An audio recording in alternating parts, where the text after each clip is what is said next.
So a lot of people have asked me to comment on Volume 5 of the Senate Select Committee on Intelligence's 5-volume report on the Trump-Russia investigation. There's been a lot of interest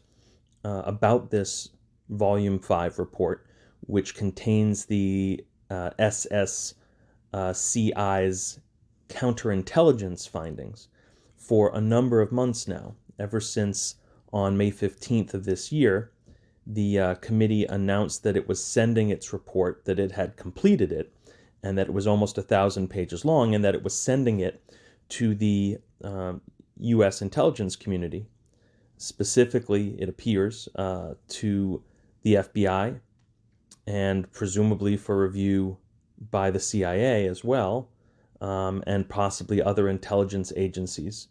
to determine what should be redacted from the report. So ever since that happened in May, there's of course been great anticipation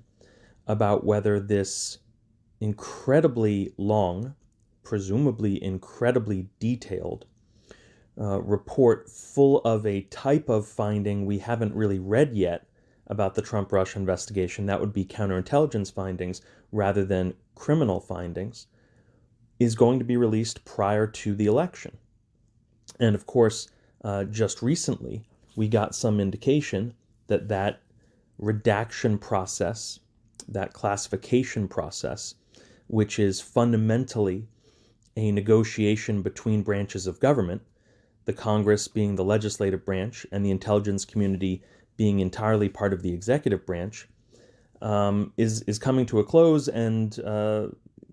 that's actually a little bit surprising in terms of how quickly it has moved. The idea that it would, quote unquote, only take from mid-May to late July, so a matter of just 2.5 months for that negotiation between branches of government to unfold is interesting, particularly when what it means, and this is why there's so much excitement about this Volume 5 of the 5-volume SSCI report, when it means that that report could be released prior to the election. One of the things that I started talking about a very long time ago, I guess it would have been right when the Mueller report was released over a year ago, was the fact that on page 10 of Volume 1 of the Mueller Report, which I tended to focus most of my Twitter attention on in my writings about the Mueller Report, in my interviews about the Mueller Report, and then frankly later on in my book Proof of Conspiracy, which came out in 2019, I focused a lot of my attention on Volume 1, and I focused quite specifically a lot of attention in Proof of Conspiracy, in my writings, in my interviews, in my media appearances, in my threads, in my discussions with people online and off on that page 10 of Volume 1.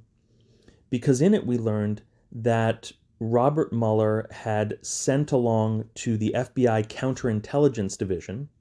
that would be FBI CD, not FBI CID. CID is the criminal division. But he had sent along some unspecified stock of evidence, presumably fairly large given how many people were working on the Mueller report, how many investigators he had, how long he was working on it, the type of information major media told us that he was accumulating. Presumably a very large stock of information was sent by Mueller to FBI CD and was not included in any way as part of the Mueller report. The Mueller report had a very narrow focus, as we now know. Robert Mueller decided to investigate exclusively the question of whether there was a conspiracy, a criminal conspiracy, between the 2016 Trump campaign and the Kremlin to hack into the electoral infrastructure of the United States and various political entities like the DNC, or whether there was a before-the-fact conspiracy, again, a criminal conspiracy, between the Trump campaign or elements of the Trump campaign and the Kremlin to run a cyber war of propaganda against the United States prior to the 2016 election. Now, as I've said many, many times, in my books and on my feed and everywhere else, in discussions with media and so on. The allegation that was investigated by Mueller in Volume 1 was not an allegation that had been made by Trump's critics. There was no allegation of a hacking conspiracy. There was no allegation of a before-the-fact propaganda conspiracy. Trump's critics had said that, in fact, the Trump-Russia case was a matter of bribery,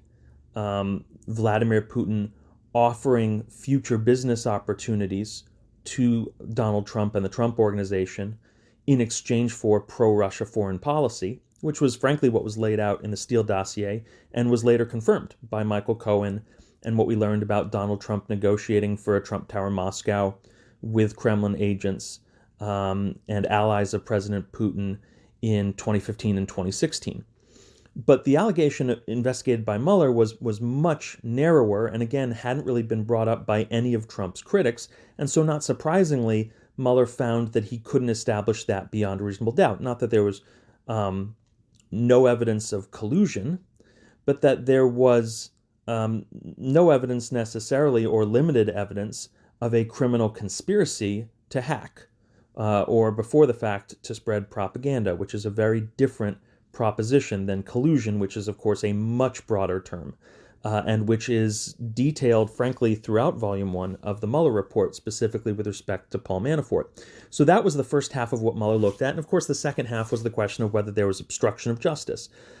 Pretty clearly, Volume 2 of the Mueller Report establishes that in Mueller's view and the view of his investigators and his attorneys, there were at least 10 incidents of obstruction of justice. They merely sent that issue along to Congress for Congress to make a determination about what to do about it.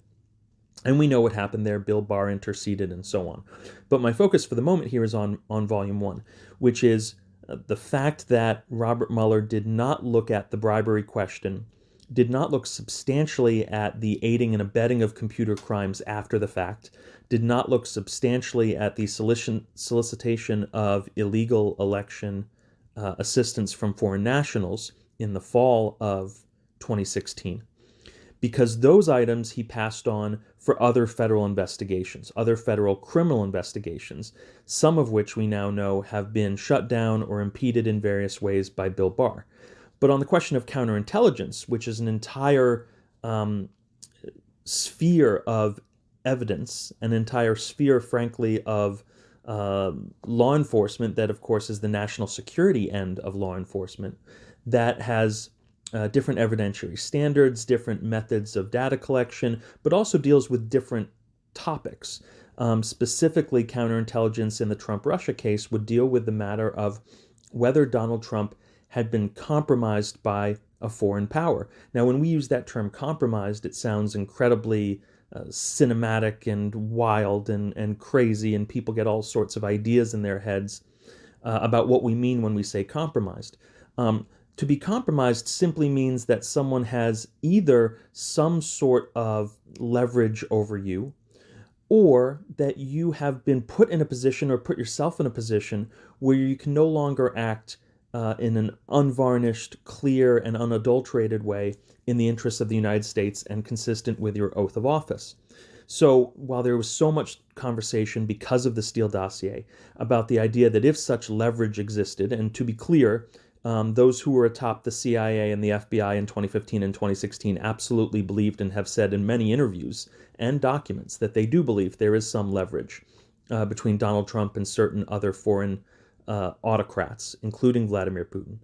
But to be very clear, while the Steele dossier focused on the possibility of some sort of a tape of a sexual nature, and of course the CIA did tell the BBC that multiple such tapes existed, and I've talked about that reporting extensively, and so a lot of attention because the Steele dossier and the BBC report had to do with a tape, something very salacious.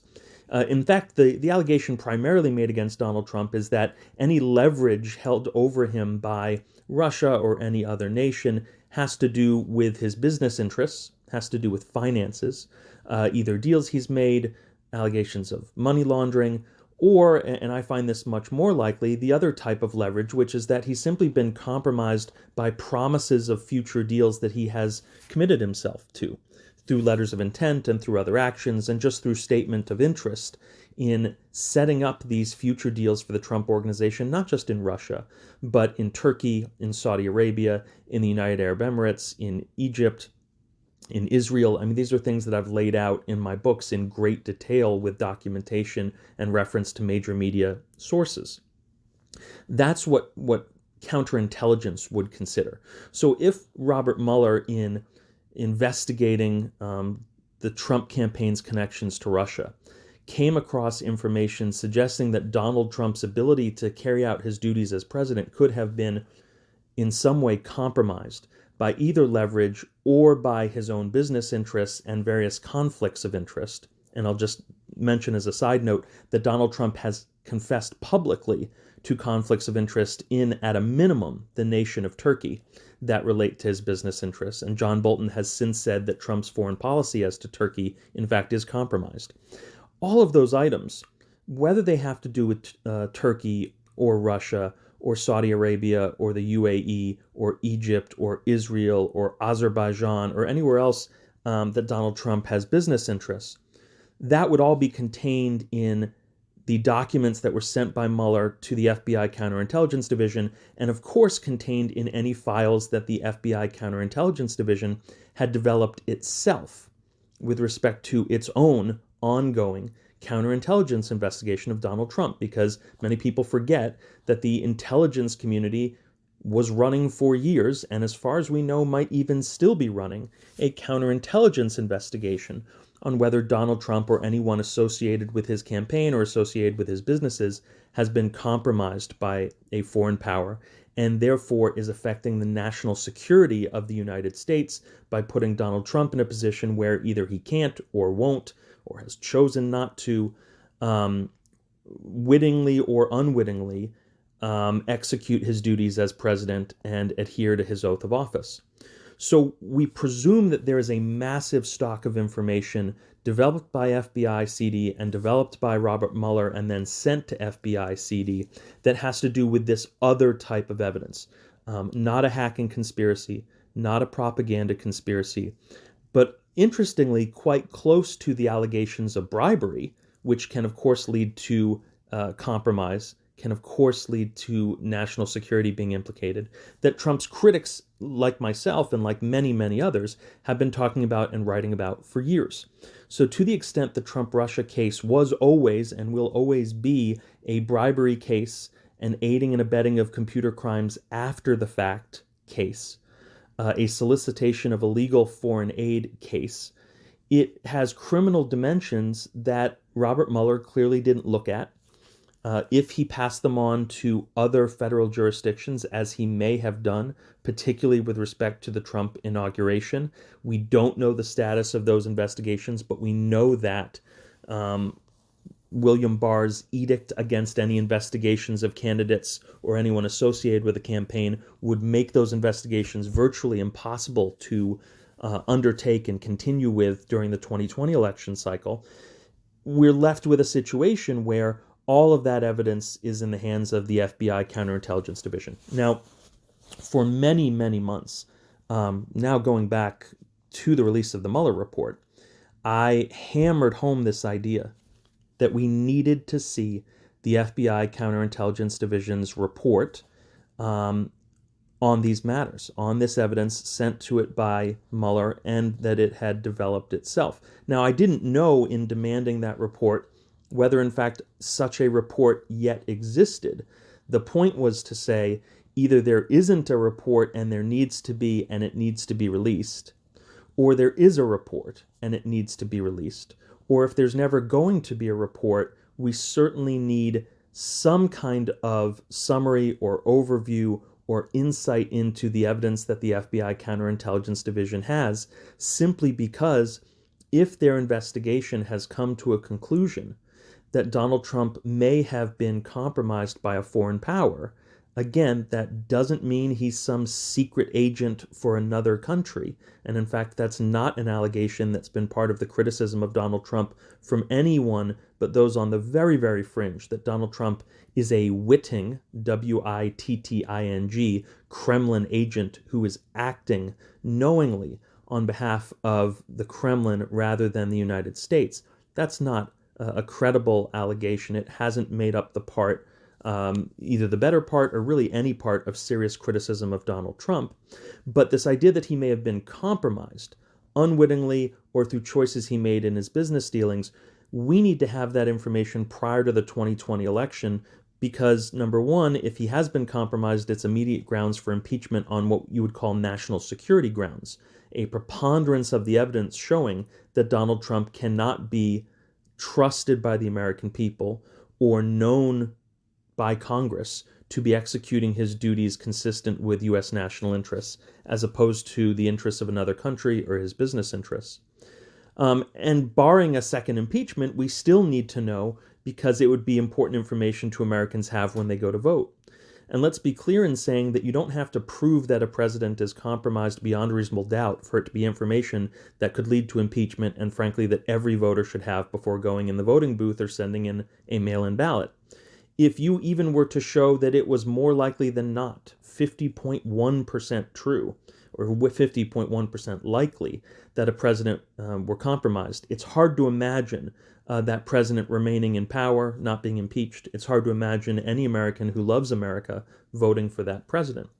So no one really knows why we haven't heard from the USIC, from the U.S. intelligence community, any of its components, the CIA, the FBI, NSA, the DIA, the Defense Intelligence Agency, or anyone else. We don't know why we haven't heard anything, particularly surprising given how many former officials in those agencies are routinely talking about the fact that they do think Donald Trump has been compromised and is a national security threat right now. But one possible reason that we haven't heard anything is that the executive branch is run by Donald Trump, that all of these agencies are technically under Donald Trump's purview. And as his firings of inspector generals have shown to us, inspectors general at various intelligence agencies, as well as other government agencies within his cabinet, as that has shown to us. And as his installation of political appointees who are the most radical, frankly, in the government, and him putting them in positions of power and authority, and specifically power over not just administration and intelligence activities, but classification and so on. Most recently, former Representative Ratcliffe, who has been associated with QAnon conspiracy theories. Those sorts of actions by President Trump have shown us that he is attempting to not just politicize intelligence,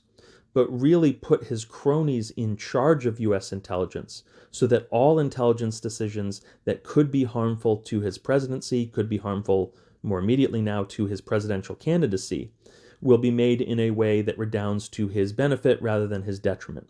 So certainly issuing any counterintelligence report about the TrumpRussia fact pattern seems not just a distant possibility, but really an impossibility under the current ODNI, the Office of the Director of National Intelligence, and the current Director of National Intelligence, who's occupying the head of that office. It seems just not beyond implausible. It seems impossible. That's also the reason why I say it was a little bit surprising that the negotiation regarding redactions between the Senate and the intelligence community was handled so quickly, so expeditiously, in a way that would allow that 1,000-page Volume 5 of the SSCI investigation, which has been going on for years, to potentially come out before the election. Now, I think a lot of people would presume that the fact that that process of negotiation, that process of discussion between the branches of government, one being Congress, one being the branch of government run by the president, would tend to suggest that that Volume 5, as long as it is and as detailed as it is, isn't that harmful to the president. Now, I'm not saying that that's a fact. I'm saying some might surmise that from the fact that the executive branch that Donald Trump runs has made it possible for this report to come out before the election. You would think that if this 1,000-page report were enormously damaging to the president, that somehow the president would have found a way, as he has in every other instance, to put his hands on the levers of power and authority and classification and negotiation in the Intelligence Committee, either directly or through his cronies, to ensure that this report doesn't see the light of day prior to the election, when in fact the news is telling us that we may well see this report. So that's one thing that would make us believe this report is not going to be as jaw-dropping as we might expect. A second thing, a little bit simpler, is just the fact that the work of the Senate Select Committee on Intelligence has been largely bipartisan. The Democrats and the Republicans have worked fairly well together, and you would think we would start to hear a lot of squealing from the Republican side of the aisle if they believed that what was happening right now was that a report was being prepared and redactions being negotiated between the Senate and the U.S. Intelligence Committee in such a way that that report was going to come out and deep six Donald Trump's chances of election in 2020. We would hear something out of the Republican camp on that committee if they thought that that's what was going to happen. So that's a second reason to think that this Volume 5 might not be a barn burner. A third reason is that we've already had 4 volumes from the Senate that have been released. And while there's been some occasionally interesting insights in those reports, generally speaking, the character of those reports has been quote-unquote bipartisan, meaning that they don't tend to be damaging to either side of the political aisle. They tend to focus on threats to the United States from foreign entities, but not how there might be any connections between those entities and any political organizations or political entities or candidates with the United States. Now, one reason for that, of course, is that those 4 other reports were mostly focused on foreign activities. They weren't focused on counterintelligence in quite the same way, meaning having to do with connections between U.S. nationals and foreign nationals, and therefore we might presume that they wouldn't have been quite as controversial. But still, there's a history of the work of this particular committee that makes you think that this would be less likely to be a barn burner. The fourth reason that we might surmise that this won't be as big of a deal as many people are making it out to be online is just the simple fact that if you look at the pattern up to this point with the release of these reports,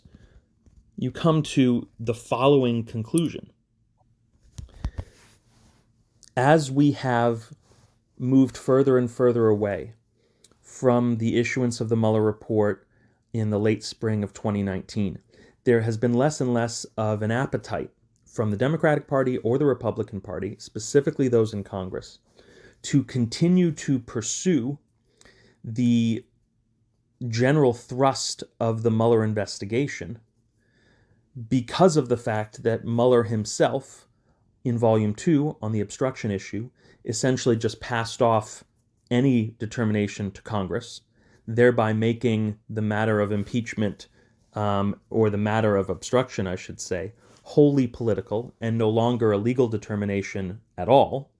And we saw what happened with that, with the impeachment. And as to Volume 1, it was made so clear by Robert Mueller that his scope was going to be so narrow and so outside what Trump's critics were actually clamoring about Trump having done, that it was evident that the intention of Robert Mueller was to send any further investigation on the more pertinent, relevant, and widely discussed elements of Trump-Russia collusion to various federal jurisdictions. Indeed, when the Mueller report was issued, there were 20 ongoing investigations in the United States, both in Congress and in federal DOJ offices around the country in various jurisdictions that were carrying on the work of Robert Mueller. Now, as I indicated previously, many of those investigations that were under the authority, ultimately, of William Barr appear to have been slowed or shut down or simply shuttered in the sense that we have no insight into them. There are no more leaks or conversations with media about the status of those investigations, including ongoing investigations into Rudy Giuliani, Lev Parnas, Igor Fruman, Elliot Broidy, and so on and so forth. But if you take all of that together, there is this, enervation, a sort of declining energy of doing anything significant with what was believed to be the initial trajectory of the Mueller report, trying to uncover ties between the Trump campaign or its associates and foreign nationals. So it would be very surprising if, despite a year of sort of decreasing energy surrounding the Mueller report and the thrust of that investigation resulting in anything politically significant, for the Senate, the more deliberative of the two bodies of Congress, to suddenly leap out from behind a pillar in the Eisenhower Executive Office building and announce, actually, it turns out that there was a spectacular amount of conspiracy, and we're going to be the ones to tell you about it, and Donald Trump is a threat to national security, and isn't it amazing how we kept from you for a year any sense that this sort of energy persisted in Congress around this issue. So those are 5 separate reasons to doubt that, as exciting as Volume 5 seems like it should be, and as much as I would want it to be exciting, because I think the counterintelligence that I have gathered and discussed in Proof of Conspiracy, and now my book coming out in September, Proof of Corruption, is so astounding that it needs to be compiled not just in the books that I'm writing and in the interviews and words of former intelligence officials, but it also needs to come out in some sort of government document. So yes, it would be incredibly exciting. I would be, frankly, the country's strongest advocate for Volume 5 to be the full expose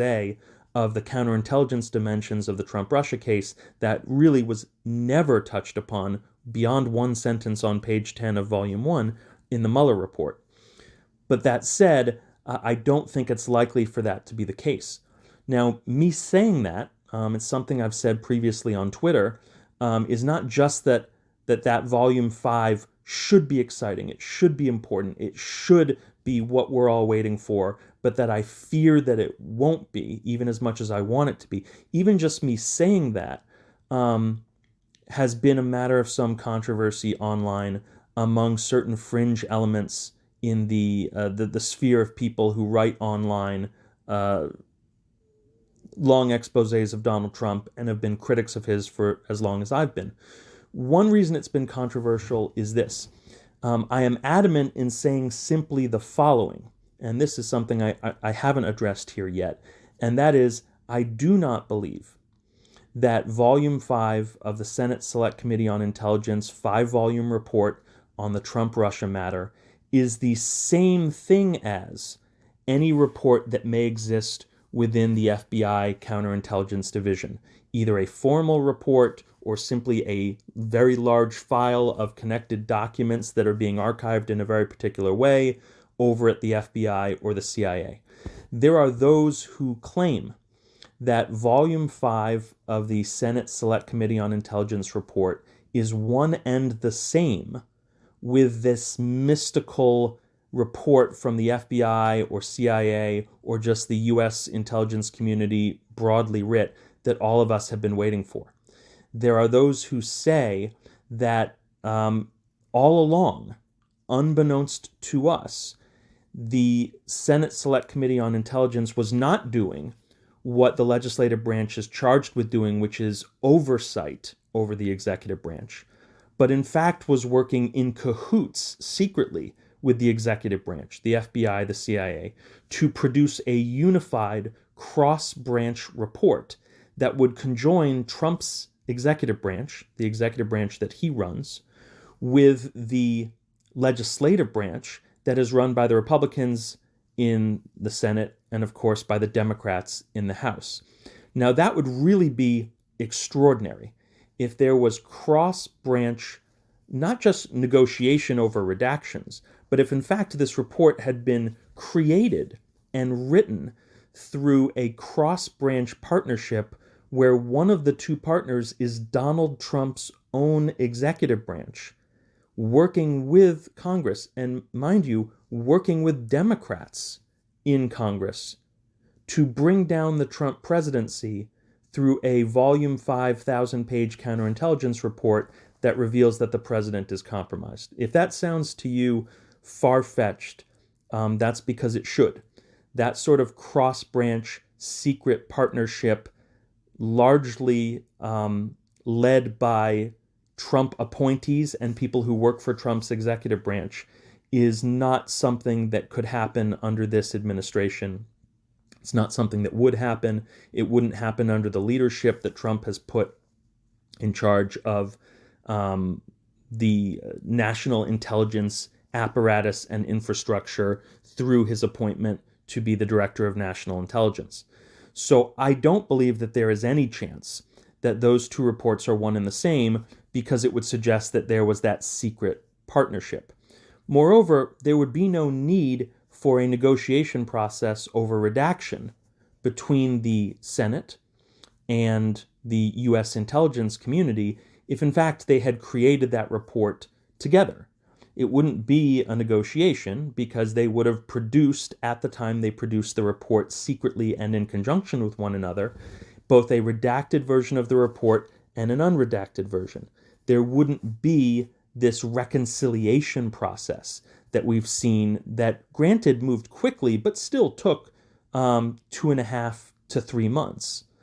And again, the real argument for why it would, quote unquote, only take 2.5 to 3 months would be all the evidence that I just laid out, that this report is probably not the sort of smoking gun that some people would like it to be.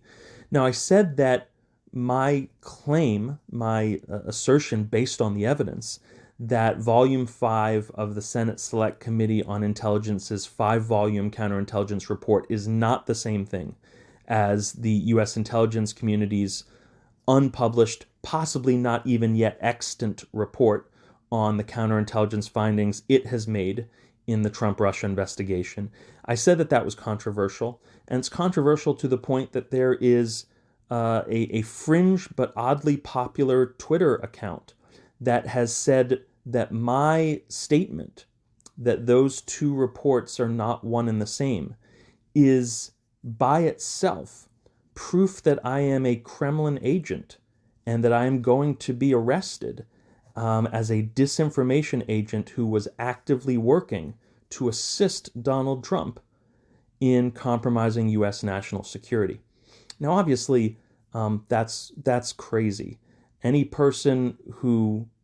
continues to follow that sort of Twitter account that would make that claim baldly, and of course, needless to say, without even a scintilla of evidence,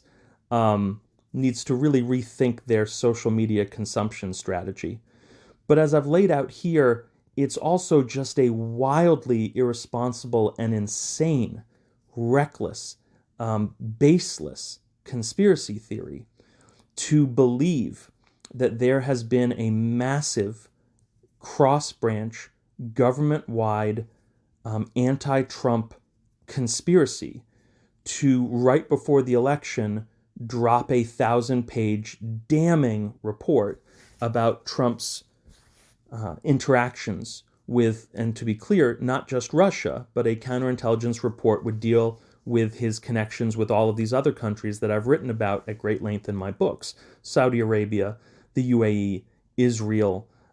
Turkey, China, and so on. So it would be the most astounding anti-Trump conspiracy right under Trump's nose within the executive branch for this Volume 5 to be that sort of document. Having said that,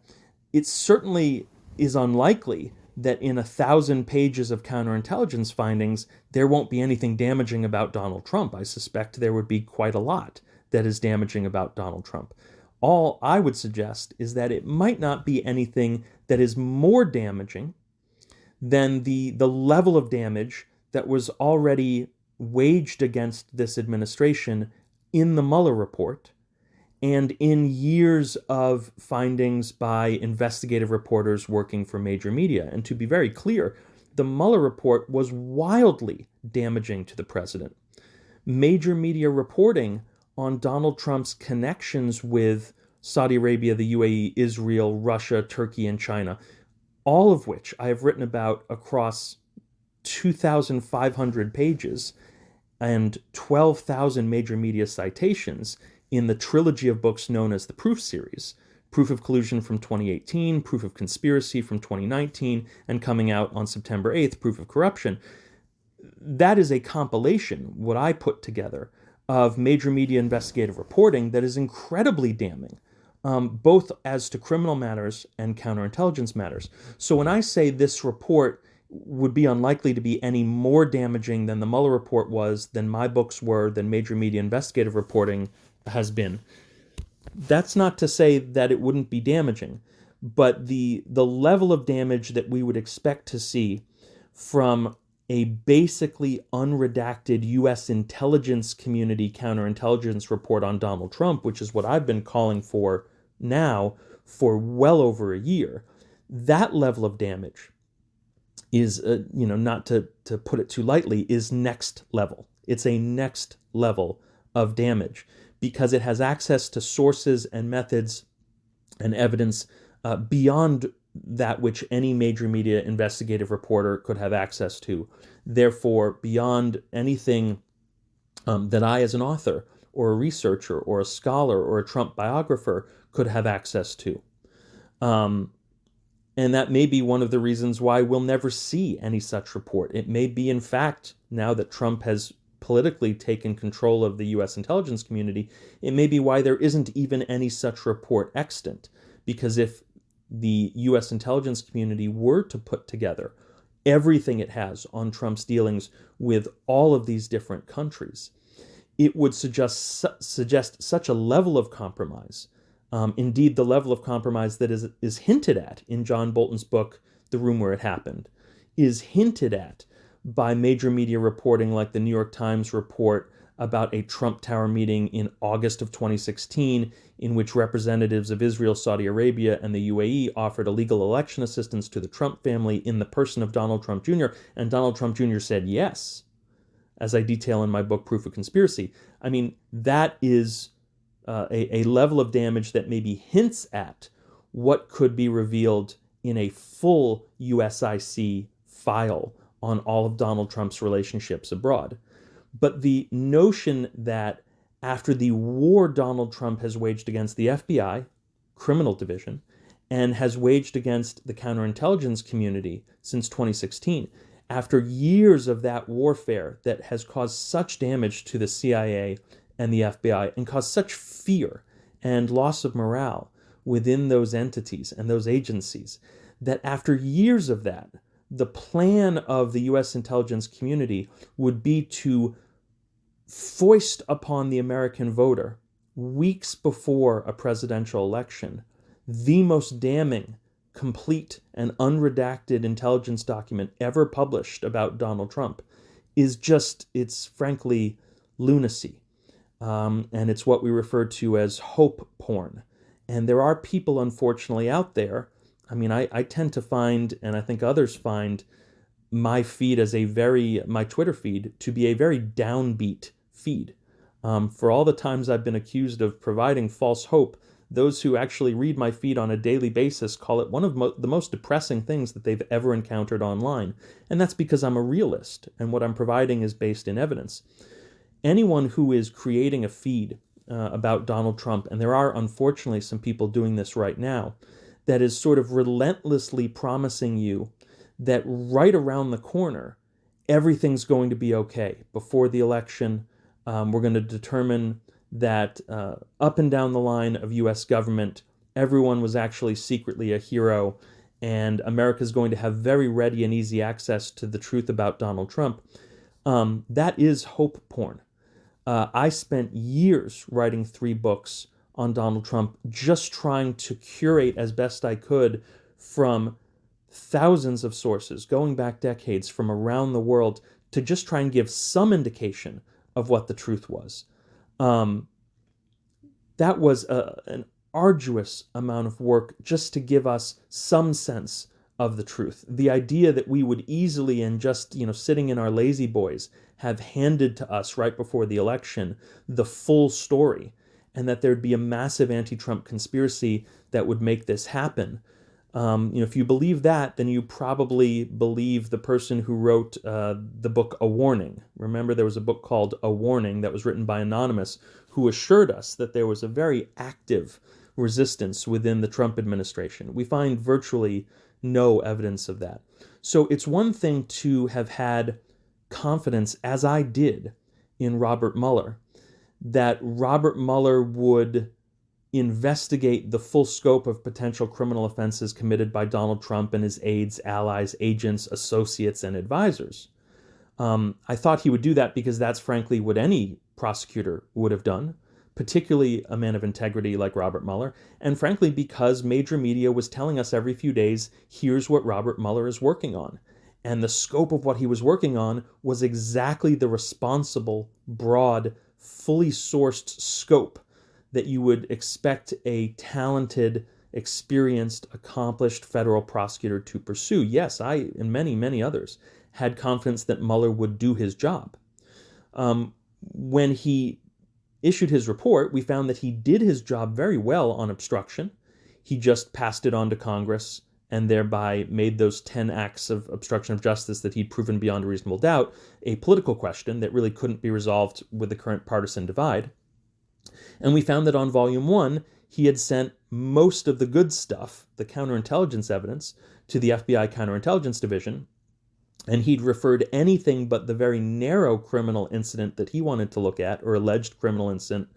I shouldn't even say alleged because no one had alleged it, but this idea of a hacking conspiracy, anything that wasn't that, he sent it on to these 20 other investigations. That was deeply disappointing for those of us who thought he would take up all of those mantles himself. But I'm certainly not going to translate that disappointment into a false claim that the other two pieces that we didn't get from Mueller, that being the ongoing federal criminal investigations into bribery and money laundering, and then secondarily the counterintelligence investigation, are suddenly going to fall into our lap before the election. In fact, I would very clearly say that William Barr will make sure that we don't hear a peep about those federal criminal investigations prior to the election. He already did that through his edict as well as his actions, forbidding that sort of quote-unquote election interference prior to the election through federal investigations becoming public, unless, important caveat from Barr, it's the Durham Report, which is a federal investigative report about the campaign that benefits Donald Trump. And then on the counterintelligence side, as I said, we've seen no evidence to even make us certain that such a report exists, let alone that one would come out. So all of this is to say that I'll be very interested to read Volume 5 of the Senate Select Committee on Intelligence's report when it comes out. I'm not expecting it to be a game changer any more than the Horowitz report was a game changer for Trump. I think there will be valuable information in it. I think that there will be things for us to talk about and for the media to cover. I think they will be damning to Trump at the same level as the Mueller report, at the same level as major media reporting for a very long time, and therefore, because they will be at the same level of damning that was already ignored by America, we can expect that this will also be ignored by America. It won't be a next level event. And those who are saying otherwise, I urge people to really deal with such people with extreme caution. They are acting in a dangerous fashion by giving people false hope.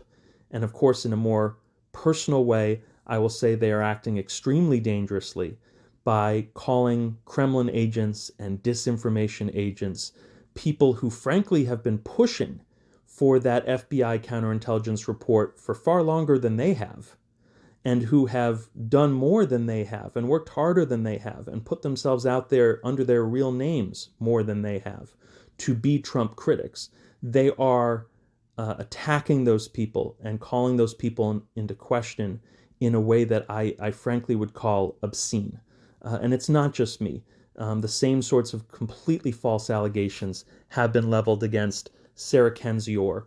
Malcolm Nance, other people who appear on MSNBC, other people who have written books about Donald Trump and who are the first to criticize Donald Trump when it's warranted, the first to provide hope and optimism to Trump critics and Trump opponents when it's warranted, but who are also always trying to be realists about what we can expect and always trying to base their conclusions in the evidence that we have, in the facts of what we know about government and who controls the levers of power, and also just in history, what we've seen in terms of cross-branch collaborations or the lack thereof over the last 4 years, what we've seen in terms of Trump's takeover of the national intelligence apparatus. Those of us who are Trump critics understand that we have a very serious role to play if people will allow us to play it, and that we abuse it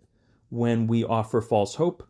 We abuse it when we offer false cynicism. We abuse it when we don't stand by the evidence. So let's look forward to this Volume 5 from the Senate Select Committee on Intelligence's 5-volume intelligence report when it comes out, hopefully in the next month or two. Let's certainly, as people who value the truth, amplify anything that's in that report that is novel and illuminating. And frankly, even things that merely repeat what's in the Mueller report should be further investigated and discussed again, because they certainly weren't focused enough on when the Mueller report was issued. But let's also not let the U.S. intelligence community off the hook for a body of evidence that they are still holding on to and almost certainly are not going to give us any inkling of before the election. It's a failure of the intelligence community. It's a failure of integrity and transparency within the counterintelligence community to not have provided that information to us. And if we pretend that the Senate is going to give it to us, we are essentially exculpating the intelligence community by proxy and saying that they've acted appropriately and been fully transparent. And I would argue that from the moment the FBI denied in October 2016 that Donald Trump had any questionable ties to Russia, even when it knew that that wasn't true, there has been reason to doubt the candor and transparency and willingness to engage the American people in honest conversation about Donald Trump that I believe will continue through the 2020 election, and more is the pity for the American people. Thank you for listening, and I hope to talk to you again soon.